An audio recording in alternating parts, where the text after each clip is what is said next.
Here, local people call the coconut the tree of life. It provides them with materials for building and clothes, with wood for fires, and of course it's a ready source of food and drink. The secret is to find a coconut that's so full of liquid that when you shake it, you can't hear any sloshing around, because that's the life-giving fluid in there, a safe drink. And this is how you open it.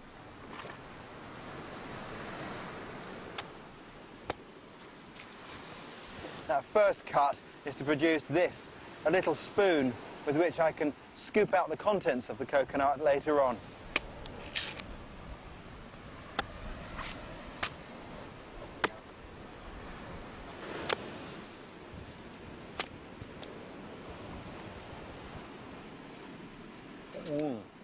That's delicious.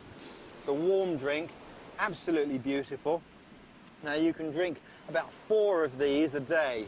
That's about 4 litres. If you drink more than that, it acts as a laxative with some pretty dire consequences. And of course, once the fluid's been drunk, we take our spoon and scoop out the flesh inside. So it's a drink and a meal all in one. And in 1943, the humble coconut saved the life of Bill Coffin, a US fighter pilot with an amazing story of survival. Bill was forced to ditch his plane and bail out 240 miles inside enemy territory. His life jacket was damaged, but he managed to struggle out of his parachute harness before it dragged him under. Suddenly, instead of returning to base, Bill was adrift and struggling to remember survival techniques he'd learned in the States and thought he'd never have to use. You know, an airman doesn't figure he's ever going to get shot down, but the training gave him enough information to have a reasonable chance of getting back. Bill spent 2 days adrift with no food or water before being washed ashore. He'd lost all his emergency rations and medical kit, but he had managed to salvage a knife, and with that he could at least open coconuts to get at the food and liquid inside. But when search parties failed to find him after 5 days, he realized he'd die if he didn't find someone to help him. He was now facing a battle far tougher than anything he'd fought in the sky. Well, I think most airmen were terrified, even more so of the terrain that they came down in than of the enemy up in the air.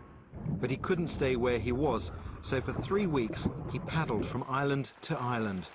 He was getting weaker all the time, and he constantly risked being spotted and taken prisoner by the Japanese. Luckily for Bill, he was able to avoid the enemy. But unluckily, he found himself in an area that was sparsely inhabited, so he had to keep island hopping in the hope of finding someone who could help him. Then, suffering from infected bites and malaria, as well as diarrhea from his coconut diet, he staggered towards a building he'd seen from the raft.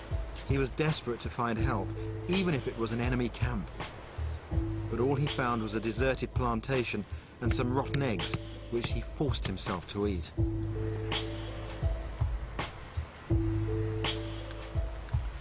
Bill spent 6 days recuperating, rationing the eggs to 2 a day before moving on to the next island.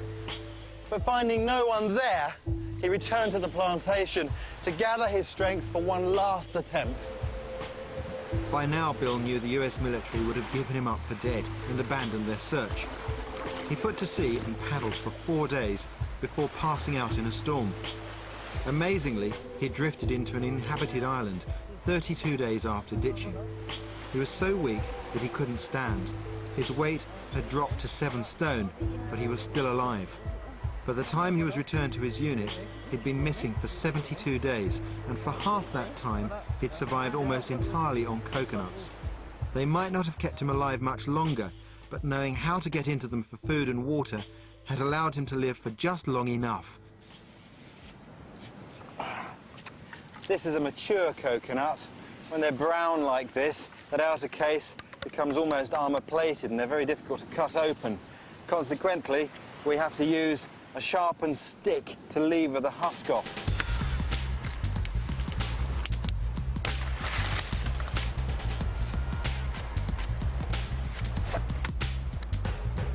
So, first thing to know is that a coconut has got 3 corners, 1, 2, 3. And the stick has to go in on one of the corners to achieve leverage.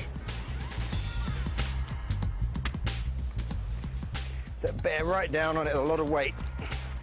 It's hard work. Once you get in there, now we can lever. And we start to open up the husk.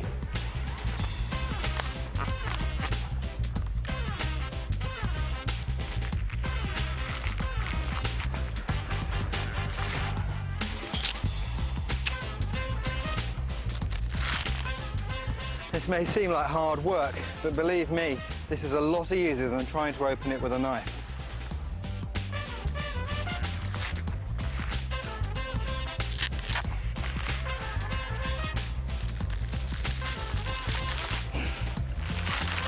Beautiful. Right, so what I've got now is the coconut itself and all this fibre, and that's really good. It burns very well, and I can use that with my fire to help me with fire lighting or just to cook on. You can think of the coconut like a face with the two eyes on the right-hand side and the mouth on the left. That's where you get in for a drink.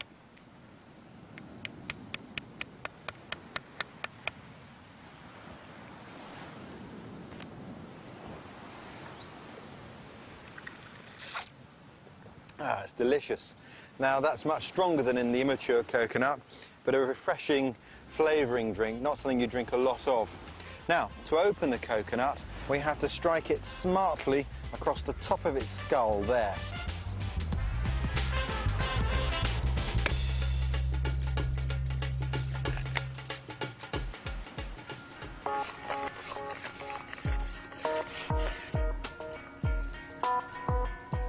One of the joys of being in remote places is mastering the skills that the local people use. In fact, it's the key to survival. I even swear that food tastes better here for the effort it takes to cook it. And of course, your life could depend on knowing how to light fires and find things to eat.